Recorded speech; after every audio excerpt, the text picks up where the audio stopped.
So enough on that. It's a great honor for me to welcome our keynote speakers, Peter Samis and Chad Coerver. And I just want to make sure I'm pronouncing, where is Chad? Did I pronounce it correctly? Okay, thank you. I mean, we're all on a first name basis, so last names. And I have patronymic aphasia. It's an effect of being a feminist. So anyway, Peter Samis, I think, inspired both me and Jane Burton to get into mobile multimedia. Jane kind of gave me my first chance to work with a mobile guide in a museum at Tate in 2002, and we were very much looking to Peter's work at SFMOMA. And so it's really wonderful to welcome him to the stage. One of my favorite sayings about Peter is that went out some time ago as a tweet was, Peter Samis is to museums as James Brown is to soul. And he always brings us good things. So he said, we must have Chad come along as well. Chad has been at SFMOMA for some time, heading up publications and graphic design, but is now head of content and led their strategic planning process. So without further ado, may I ask the dynamic duo to take the stage.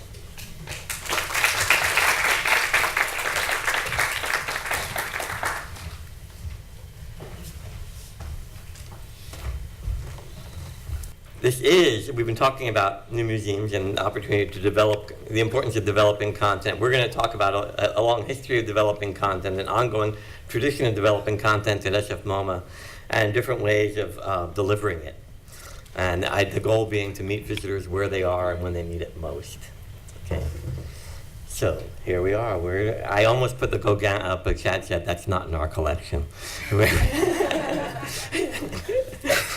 So way back in 1990, okay, first we're going to look at, this is where we're going. That silver building there, it's not really there yet, okay? but back in 1995, this building was brand new. Part of it's going to be demolished to make way for the silver building, so we really see the effects of time. And down this long corridor in the back was this little cell, what they call a skunk works. It's kind of something that happens outside of below the radar of the rest of the institution or the corporation, and lives by its own rules, and no one's really paying attention to it. So we had a lot of freedom, and we were able to start developing interactive multimedia in '94 for the opening of that building in '95, and it was called the Interactive Educational Technologies Team. There were other teams in other museums that were being developed around the same time. Here, for instance, is a friend and colleague, Scott Sayre, at the Minneapolis Institute of Arts. Outside is Interpretive Media Group. And there's their sound booth in the back, something that we still hope we'll have in that beautiful new building, a sound booth. Right? So we represented this kind of guerrilla rogue idea. Right? There's this, of course, phenom book by Malcolm Gladwell called Outliers, but that's what it looks like in Chinese for those of us who haven't seen it. And it was that digital media can restore context that museums, galleries, willy-nilly, in their cult of the primacy of the object, ironically, strip away. Our galleries look like this, or this. And to the extent that we come in feeling conversant and ready and adapted, and I apologize to those colleagues of mine who have been to museums in the web past, back on the stateside, who have seen some of these slides before, but I'm going to cover some territory that will be familiar to you, but I think it's important just to restate. For those who, I was on the plane next to someone who said, I spend 2 hours in front of paintings at the Getty, but I don't go to SFMOMA because I don't know what to do there. The abstract paintings, I have no way to relate to them.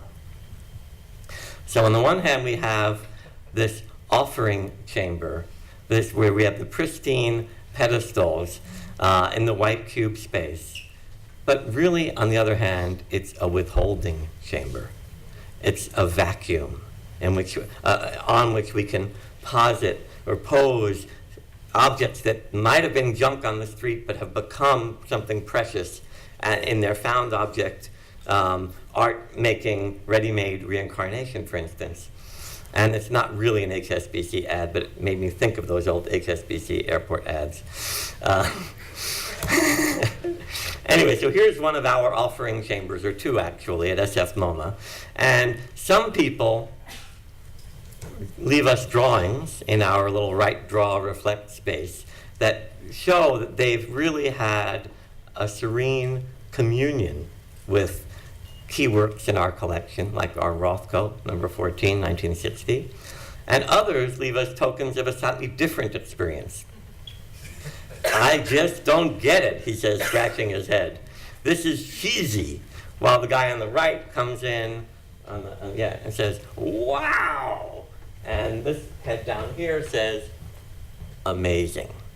Okay, they're all in the white cube of the gallery, and they're all within a few feet of each other. They're just in different bodysuits with different subjectivities, and this is what's happening in real time, playing out. So on the one hand, we have a side of revelation. On the other hand, a side of intimidation. And who wants to go to feel stupid? So modern art, like all the objects we exhibit in any museum, maritime, history, science, otherwise, exists in a framework of meanings. There are physical aspects which we see in the gallery. There's a process by which it was made. There are relationships to its maker, to the ideas that were current at the time when it was made, to other works that the maker may have made, to other works made by other people who might have inspired or informed that work. There are to documents, to journals, to sketches, to primary source materials, to, in the 20th century and beyond, to media, perhaps, photos, in the 19th century even, film, audio. And then, of course, to the whole arsenal, the whole apparatus, the scholarly apparatus of methods of approach and understanding that is the stuff of untold battles in the academy. About, well, is it about formalism, is it about Marxism, is it about, all the different questions, arguments you can have about any given artwork from so many different lenses. Of these, our museums, whether they're art museums or other, often strip away virtually everything. The process of its making is gone.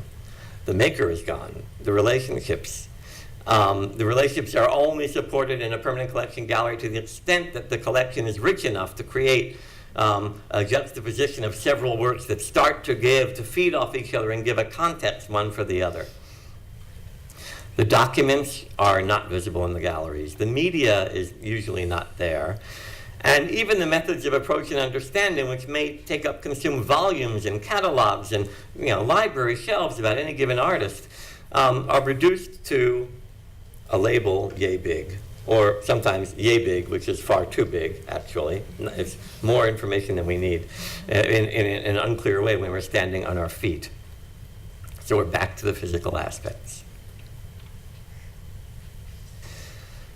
Now, there's a continuum between experts and novices, and experts come in and they have much of that whole arsenal in their heads, and to some extent their hearts. And so when they come into a gallery, they say, oh, yes, they've got a Joseph Beuys from that time. Look, they've got a Beuys vitrine over there. Everybody else, but the novices have no idea what they're talking about. Or a Pollock from the interpretive link phase. So the novices are going in there and they're just scratching their head saying this is cheesy. Somewhere along the line, it leaves us to restore the context. So over the years at SFMOMA, we've done a lot of different programs that attempted, one way or another, ending with Robert Rauschenberg going like this. Doesn't need to be something you're going to miss. This is a taste of screen captures from a few of them. And we've tried to honor visitor questions, and we've also tried to provoke with the occasional Socratic prompt. So here we have, how did Fountain rewrite the rules? Some people ask, is this the original Fountain? Was it art? Is it now? And we also try to privilege artists' voices whenever possible. And this is a rare gift that we have as being a modern and contemporary art museum, as Jane does with Tate Shots and Tate Media, to be able to actually interview artists But I think any museum can interview people who are passionate about something and make video clips. We just happen to be able to interview living artists, right? And then we've been conducted over the years an evolving set of experiments and evaluations. I'm going to give you a little hit of one that is going to date itself very quickly, because you're going to see that I had no gray in my beard when it happened. So let's see if I can find my start point, which is at 1:20. Oh, not that. I think. Let's see. I'm having a hard time reading it. 37 right now. I'm 37? Good. Okay, great. Good. Tell me when I get. Let's see. Oh, wait. Your time went to school. Let's just see. Where am I? You're right there, one. Good, let's go there. John Weber, former colleague. Yeah. Press play, Peter. Put computers actually in the galleries. You seeing the most radical thing we did? Exhibition. Put computers in the galleries. Create a sort of experimental space that the museum could use to see how far do we want to go. How close to the works of art do we want to have computers? Well, I really definitely like the multimedia interaction of having the different computer TV displays around and have the opportunity to see what the different artists have to say about their pieces. I thought that was really enlightening. We supplement wall text with smart tables, which are kind of a curator in a box in each gallery, which you have a succession of shortcuts and short takes given by the curators about why they put those artworks in that gallery, why those artists were interested in those problems, and some of the varieties of approaches the artists have taken in the artworks in that gallery. The idea behind the smart table is to give visitors access to information about the artwork just in time, at the moment when they need it, right there in the gallery. Oh, John Cage. So we're talking about trophies. Someone's talking about an artwork, and the second they make a point about the artwork, you see it on screen next to you, and that artwork is actually right there in the gallery. Only the artist can do that. That's all sound is music. And really kind of triangulate each of the points that are made as they go along. It was nice to have the option of getting some more background, some more context, to see how something was done, hear a little about what the artist was trying, they thought they were doing. Now in the past, we've had exhibitions and we put multimedia on the outside. Here we actually try to figure out a way that we can incorporate that direct experience of the artist, talking about their work. Who does a visitor want to hear more when they're standing in front of an artwork than the artist who created it? These animals protect each other. They all fit within each other. But the spider is a very lonely creature. Of course, it's very The strong iPad and Gallery vain. Explorer is a way that people can carry the artist around with them as they go through the exhibition. The whole house. So there is a similarity between the spider and my mother.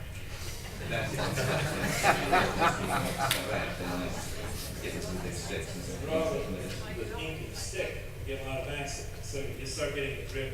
So how he's painted it and how he's following dribbles down the page and stuff, and Take the stick, follow the drip, push the drip in another direction, you're making a line. So it's like accident, correction, and also, you know, came across as being a much more spontaneous picture. Listening and watching the video and seeing the artwork right close by, I got a better insight into the grid system that Chuck Close uses in his painting. Once the grid is made, I have to see where the beat of the grid falls across the In information. particular, the Chuck Close video that's available on the smart tables and also on the handheld device. You see Chuck Close actually working on the portrait. You see it in the background. You see how he holds the brush, how he creates the individual cells of his grid. And I think it's immensely satisfying and really adds a lot to understanding what the work's about. I think I'm going to move on from here because I know we're running late, so let's go on. There were other activities in the smart tables that allowed people to try things out that were the principles that were informing certain artworks, like trying out just putting language over a photograph or over an image and resizing it and placing it in different ways, because people had never really thought of language as being art. And then there was an activity at the end that actually where people could assemble galleries of their own and could thematize them in their own ways after the curators had modeled 6 different ways of thematically grouping the artworks. So now, flash forward 11 years, yes, it's been 11 years, to in-gallery iPad prototypes at the Art Institute of Chicago. They've got 25 iPads scattered around their decorative arts galleries, each one anchored right just in time where you need it most. And this ties in with what Jane was saying a minute ago about now in the new museums in Asia, you don't necessarily have to follow exactly the same rules that have been followed in Europe and in America, where the primacy of the object becomes such a dictate that there's no ability to actually provide the context that might benefit people who are novice viewers, and that could actually get their context and their interpretive media just in time, whether it's analog or digital. Okay, we're going to talk more about that later. So then in our line of experiments, another one was, how many people here have ever heard of Matthew Barney, the artist that Matthew Barney? Raise your hand. Okay, about half. His work is controversial, experimental, very high-end, high concept, but also has a performance dimension to it. And we had an exhibition that was made up in a sense of sculptures that were derived from a film that he had made on a whaling ship in the South Seas, a Japanese whaling ship. But the film wasn't there, and he wasn't performing in the same way, and so there were basically just kind of, in a sense, versions of sculptures that had a conceptual reference to the film, with some videos playing in proximity. The problem was, how do you make those mute plastic forms speak as they're spread out over the entire 4th floor of the museum? Well, there was no text that was supposed to be on any of the walls except an intro text when you got off the elevator. But we offered 3 audio formats at the time. That was an experiment: podcasts, audio tours, cell phones. And what we learned was, we learned some information about that, but what was more important that we learned was the vast majority of our visitors don't use technology during the visit. So, and this is something we all know, but but our conferences, of course, focus on technology, so we tend to bracket the 80 to 90% of people who don't use technology. And that is why it's the elephant in the room, actually.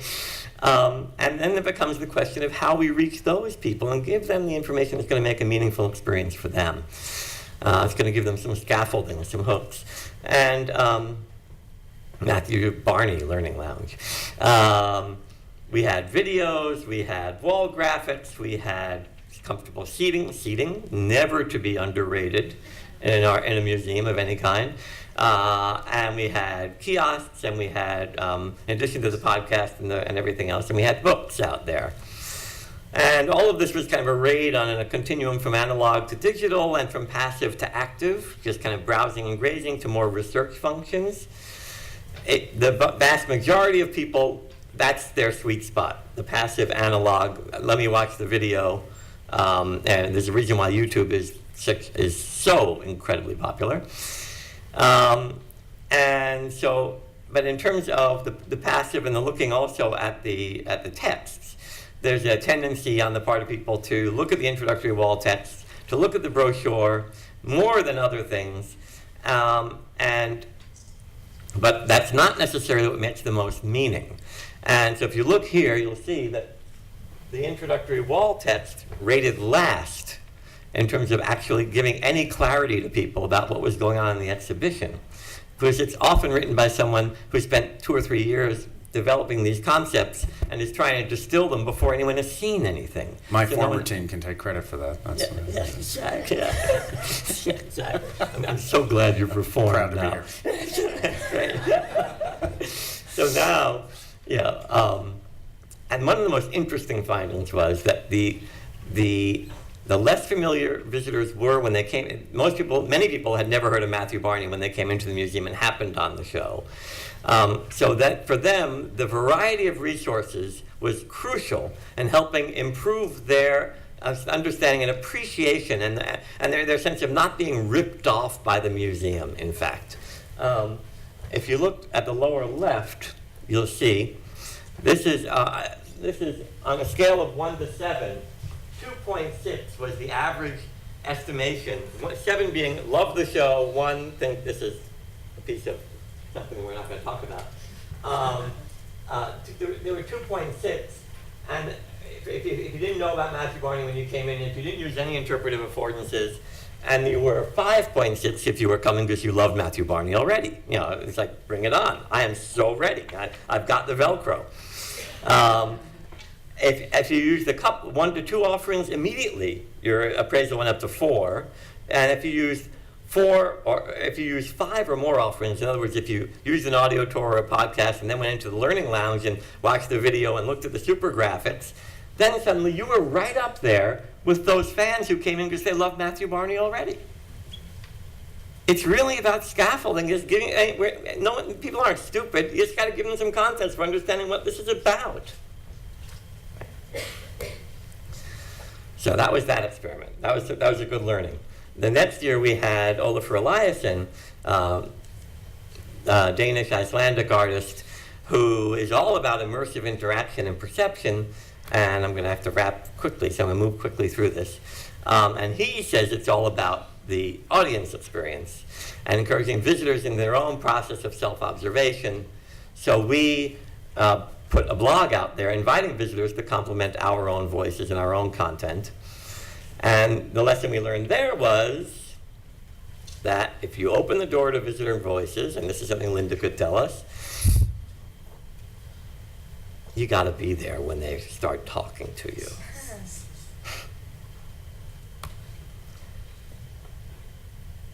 They were the only ones in the room. What can you do? So as a result, it's not that interesting. And there's a real mix, and there's no one to navigate through all that. So this was years ago. We're learning. We'll come back to this later. It's not like we never learn, right?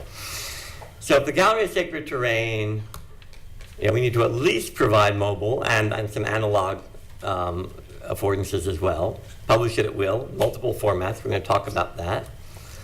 The mobile alone is not the panacea, because, and what we really want to do is turn from broadcast to conversation and reaching people just in time through their preferred channels. And Chad, it is on to you.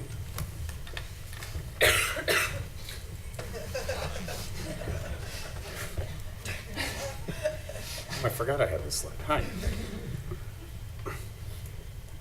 So I'm going to take it from here, in an answer to Peter's opening, is the museum really prepared at this moment to let those outliers in?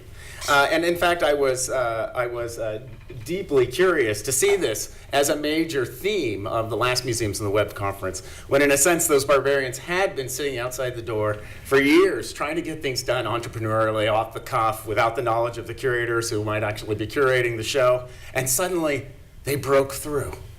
And all of a sudden we were inside the museum and had become finally, or at least in the ideal world, a central participant in the programming, the outreach decisions, the interpretive strategies of the institution. So in answer to the question, I think, and Peter can confirm for you later quietly over lunch, the answer is yes, right? And they are now entering those gates into, as Peter mentioned, a much, much larger institution.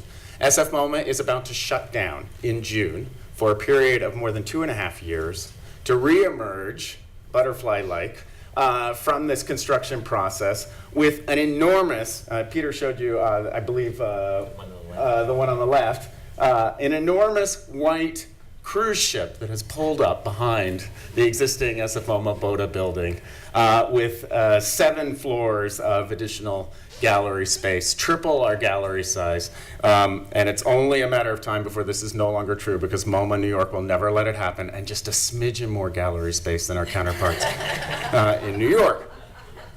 Now, the key here is we're kind of turning back to what those outliers, now central participants in the museum discourse, are doing, is to make sure that we reconcile the real politic of why the cruise ship got built, right? Which is really very much a response to a powerful set of collectors, namely the Fisher family that has changed us overnight with their gift of work to the collection, and that large base of visitors that we purport to serve in this structure. And this tension is going to, I think, infuse every day of our next 3 years as we go through charting out what that experience is going to look like in the museum, and the inevitable value engineering moments come with it.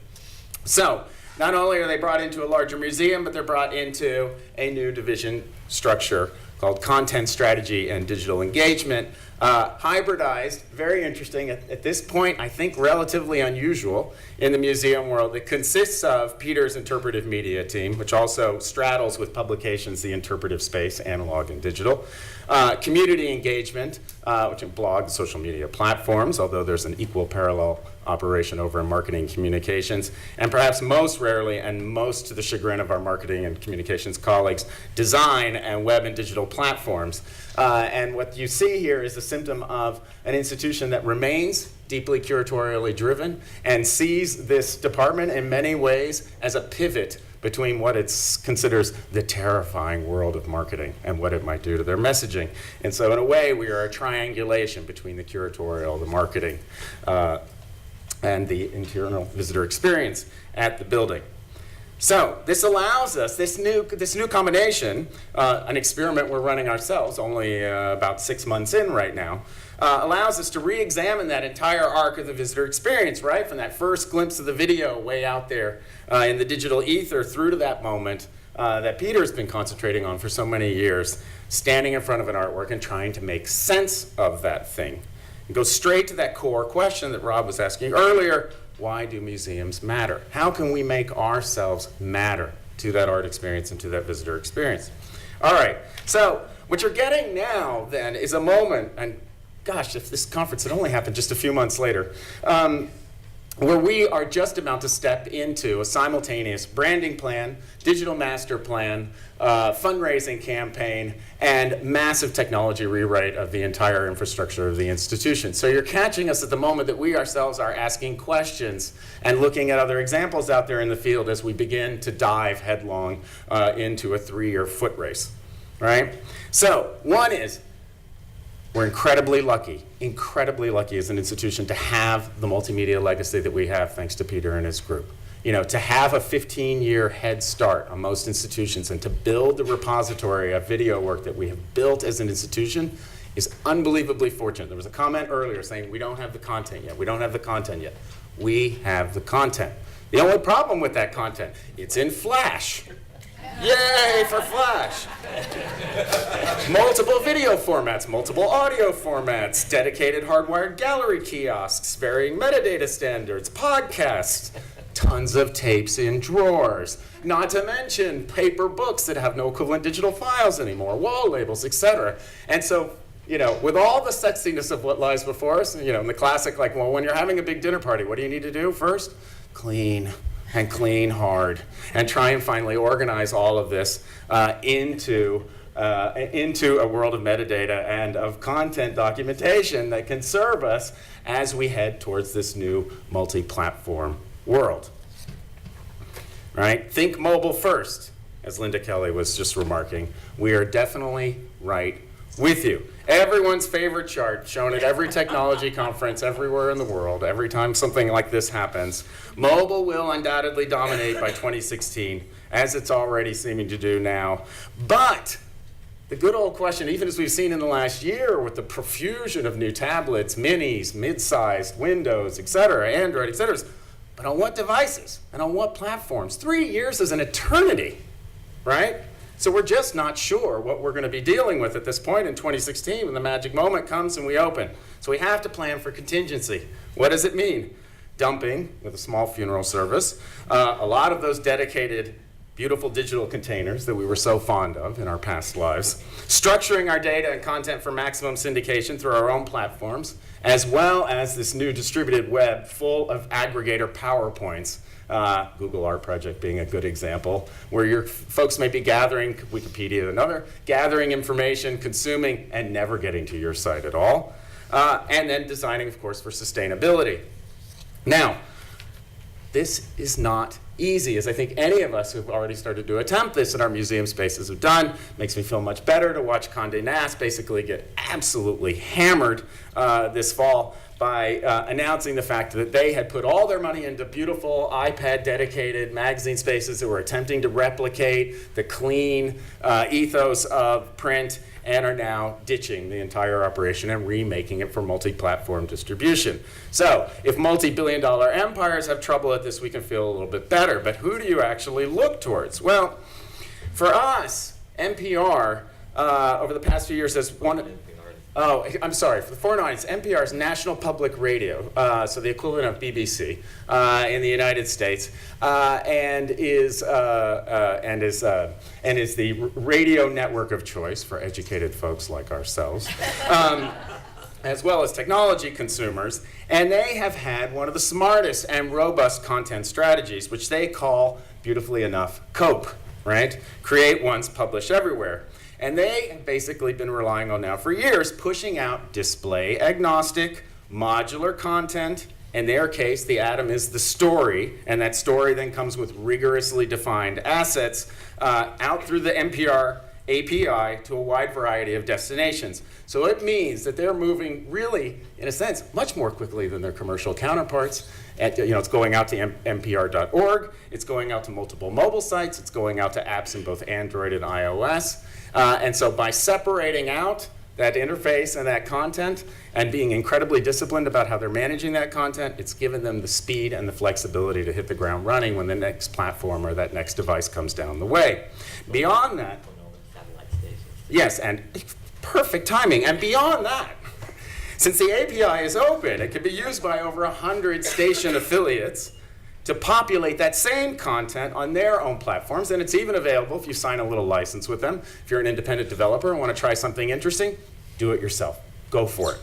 Now, so it's a really powerful model, I think, for museums to think about, assuming that we can navigate this intensely problematic redistribution rights question that comes up over and over again for those of us who live in a copyright-protected world. And this is something that we are all going to face. You may get the rights from the artist to do it on your site, you may get the rights to do it in the gallery, but do you necessarily get the rights to have somebody pass along, remake it, transform it, pass it to another place? This is going to be a huge concern for us over the next few years. And then by taking on this strategy, you can see here the obvious results. NPR's traffic to their main site, to their npr.org site, has essentially leveled off over the past few years, and this is now out of date, and I'm sure that red zone has gotten even larger, while all of the new traffic, the growth for them, is coming through the mobile platforms and the apps. Okay, so assuming that we have good Wi-Fi in addition to incredibly well-structured data, now, tremendous possibilities start to open up when you're combining that with indoor positioning technologies. We've already seen some examples, wireless delivery, right? With the Cleveland Museum of Art's ArtLens iPad, rich content, guided looking experiences are delivered on demand in the galleries using image recognition and location services. You literally chart your own path, consuming what you want, where and when you want it. And they are frantically running to the finish line right now, and we'll all be eager to take a trip to Cleveland after they get the kinks out. Next week is their public launch, and actually see how this thing is working. Much the same is true for those of you, many of you I'm sure are already aware, of the Museum of Old and New Art in Hobart, this time delivered via customized iPod Touch that they distribute to every single visitor to the building, because going analog there is simply not an option. There are no signage, nor object labels. Every visitor receives that device.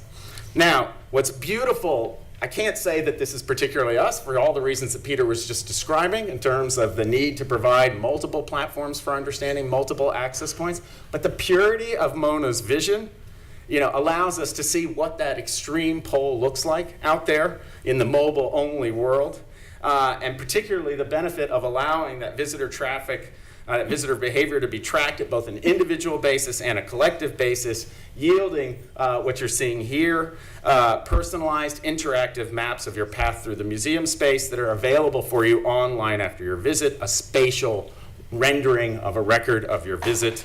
And that's what you're seeing.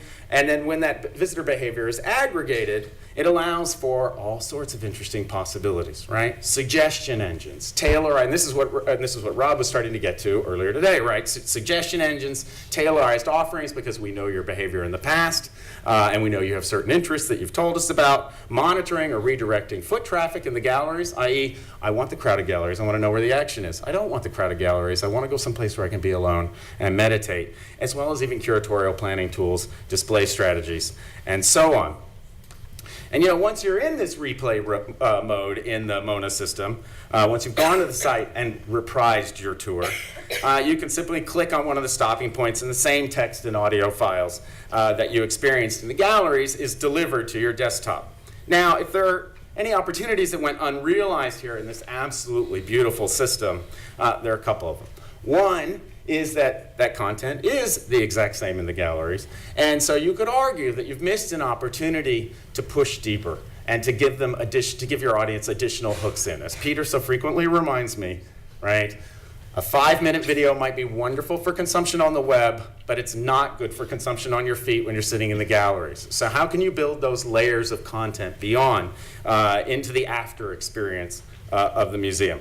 And the second, participation is relatively limited.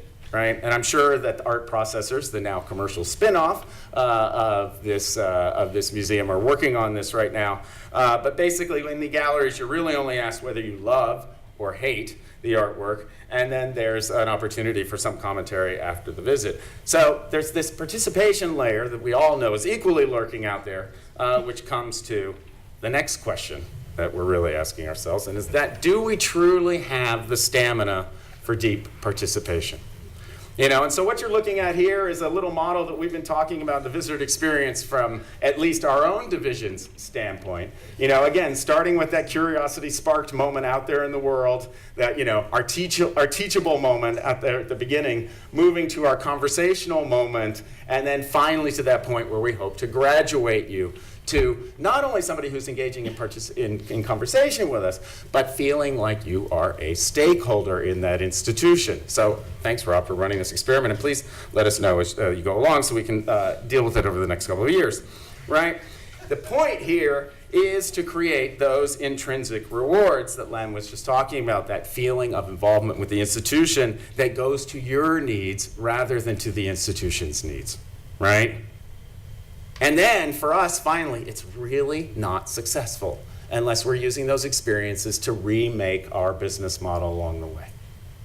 We have to evaluate it, have to find out, have to look at those metrics, have to talk to people qualitatively to find out what that experience is, and then adapt, right? So I can't say, frankly, we have the resources to enter a world of constant beta.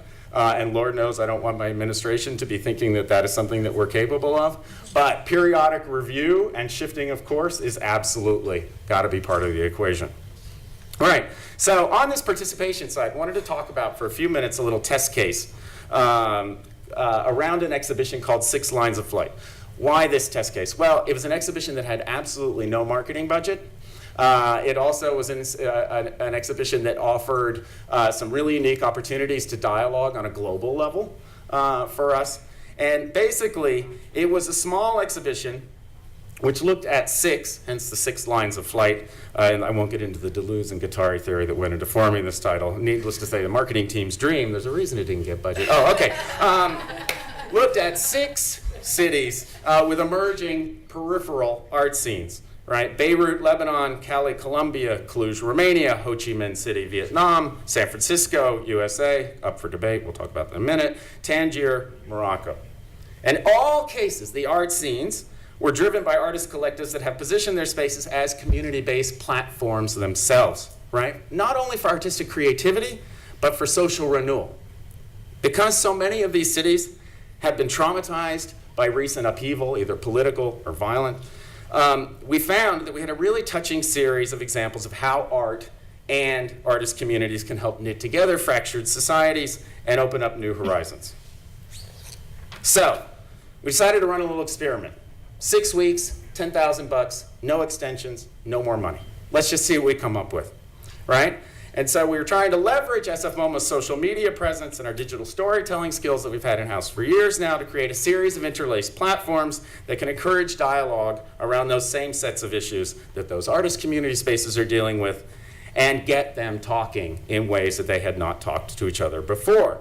So the first step was something very simple, concept of the storyboard. Online platform for aggregating published content from us, social media, interpretive video, and outside links to the artist's own sites and content. So in short, just an attempt for us to take this new group that had just gotten together and say, how do we play together? Let's just see what happens. All right, so assuming that we've still got our web access.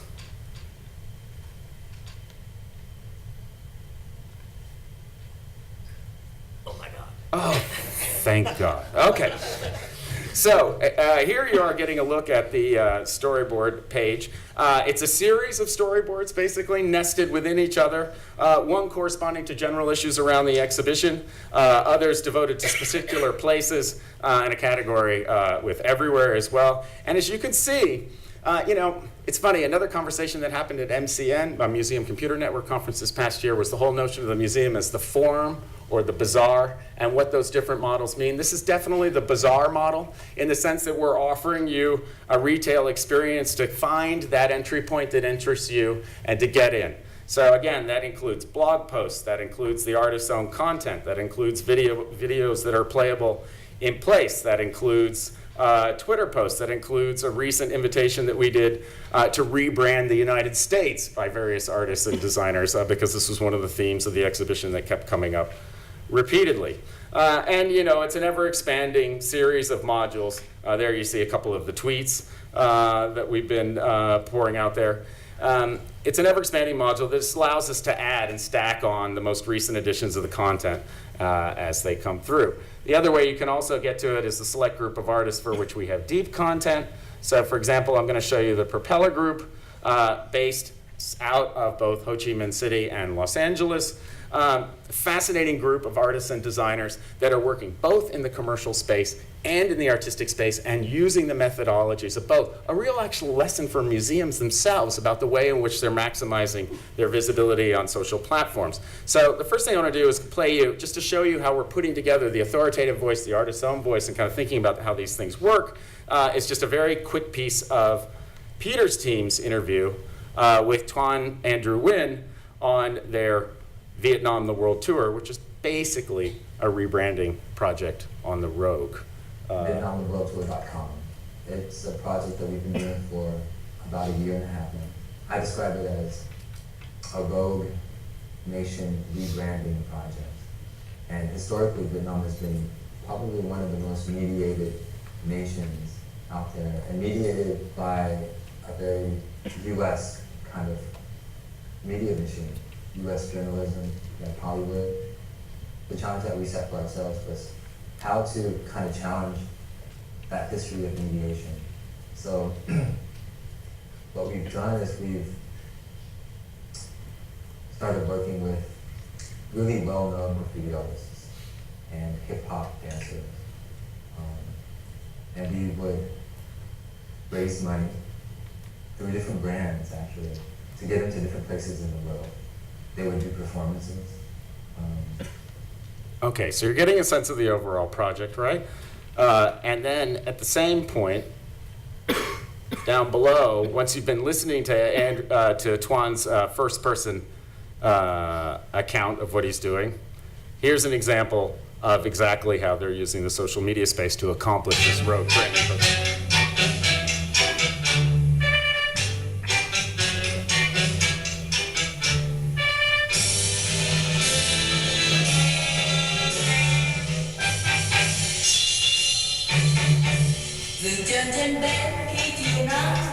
A very famous hip-hop artist named Dumbo, who is dancing to the 1965 classic Beautiful Saigon. reinterpreting that optimistic ditty for the new age of optimism for Vietnam.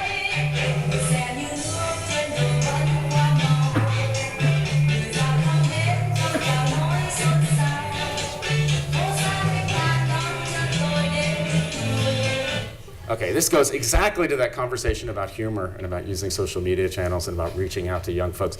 You know, I would love to have the millions of hits on YouTube that the Propeller Group has accomplished with these dance performances spread around the world, the road graffiti projects in various cities.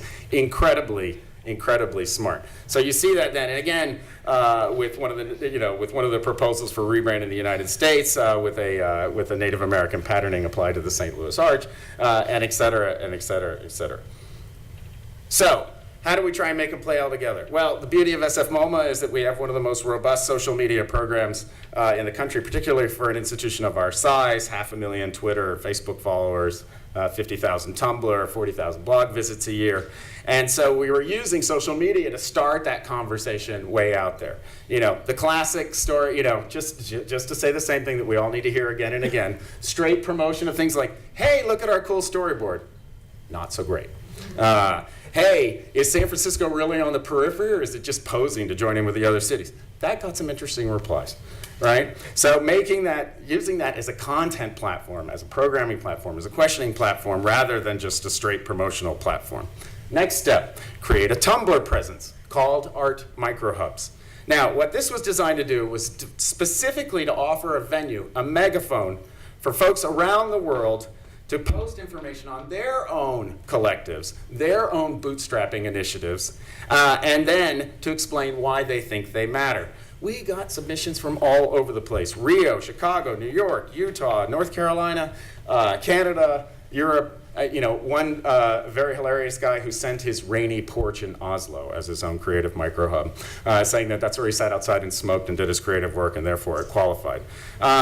Basically, the attempt to create a parallel grassroots organization to the exhibition itself, to build a set of community voices alongside those sanctioned value-assigning processes of the museum itself. Bring them back onto the blog. Promote, then, every once in a while, a rotation of a few of these select things. Get them visibility, get them into the RSS feed. Final stage, and this for us is the most important part, right?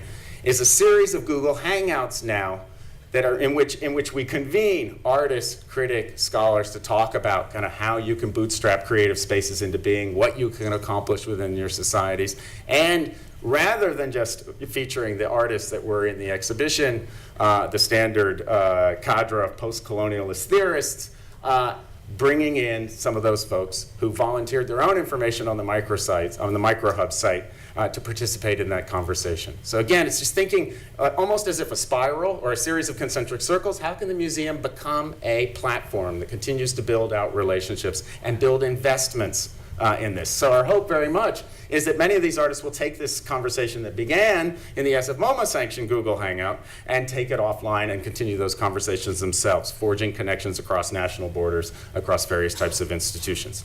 All right, now we're back to this question that Peter began so much with, right? How can we make, with all that wonderful dynamic conversation that's going on in the world, how can we make the experience as dynamic and social in here as out there? It's so funny. The beginning of the digital age, how can we make the digital replicate the museum experience? Flip it back, right? How can we now finally re-import the dynamism of the conversations that are taking place out in social media, out in the sphere, back into the museum? Honestly, Peter pointed to points of departure as what, more than a decade ago? If anything, the fact that mobile allowed a much less intrusive entry of technology in the gallery space allowed a quiet retrenching or a kind of conservatism in our own institution, where all of a sudden people say, well, we never wanted kiosks near the artworks to begin with. Why would we want them now? And we still have, and the beauty and the curse of the Living Artists Institution is plenty of curators, plenty of artists who believe still that art is a sacred object whose mysteries are not always to be revealed or certainly mediated by technology. So, this is the moment where we're going to return to this question again Just had the first meeting last week to start the conversations, beginning the digital master plan, talking to the board members who are making this expansion possible to find out if we're going to crack this nut or not in the modern and contemporary art space, right? Now, but that also entails asking ourselves some hard questions too, right? Obviously the metaphor for the church experience that we've been talking about, the sacred space, the place of meditation, the place of divine mysteries. We need to make sure that we're asking ourselves these questions too and doing a little bit of prayer and consideration. I was talking to somebody the other day about the branding campaign for the institution. And he said, oh, yes, Chad, we know your visitors have told you that they love you because you're so much like their church, a secular equivalent to the church, their space for meditation. But are you sure that's not because you haven't offered them any alternatives? I didn't finish my lunch. It's an awful realization as you watch the kind of drift and the kind of reliance on mobile technology actually to create those pocketed interactive experiences, what you might have inadvertently created in the meantime, and now how can we kind of take the cycle back? So maybe that audience that's so much likes the church space, maybe they're praying for something else, right? For example, wandering and serendipitous discovery are wonderful online, as in SFMOMA's art scope. In fact, one of the first things that Peter and I actually jointly did together a few years ago, and still beloved by us and our staff and our public.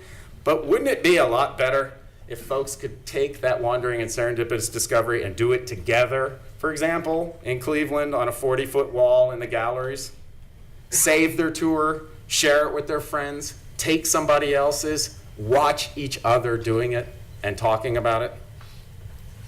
Same thing. We've all seen various educational initiatives that say, oh, children, please come and draw digitally in our galleries. Fine. It's one thing to make a portrait in a museum. It's another thing, like the Oakland Museum did, to actually take those portraits, intermingle digital displays with artworks from their collection, and put those visitor artworks in dialogue with the sacred, right? And then allowing a composite picture to develop who we are in our relationship to ourselves, who we are in relationship to our predecessors.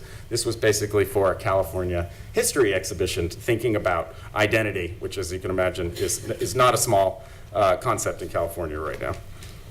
And then finally, if you're brave enough, and if we're brave enough, you can even invite your visitors into the exhibition planning process with you, right? As the Minnesota Historical Society does. They create rough prototypes for their exhibition ideas and then actively solicit visitor feedback and suggestions, here captured in the stickies on the prototype. In this case, they were working very hard at this because the show examined the wars between the American Army and the Native Americans in the moment of settlement and westward migration in America, where, of course, you still have Native American constituencies in the community who care very deeply about the wording, about the way the facts are presented, about the way in which their own narratives can be input into the gallery. And so, Peter, I can't remember how many months they left this up for consideration, but it was a devotion of institutional resources that many of us couldn't possibly realize in our wildest dreams to create this staging set for conversations with your community and input. And in the end, in a way, fitting after Peter's talk, to rely on a very simple paper prototyping exercise as the beginning and maybe the most important part of that conversation before you get to the technical. So this is our journey towards 2016 at SFMOMA. We know we won't realize all of it. We very much hope that we can keep the visitor at the center amidst the competing forces that will govern the institution and value engineer over these next 3 years. And we very much hope to see you there too. Thanks.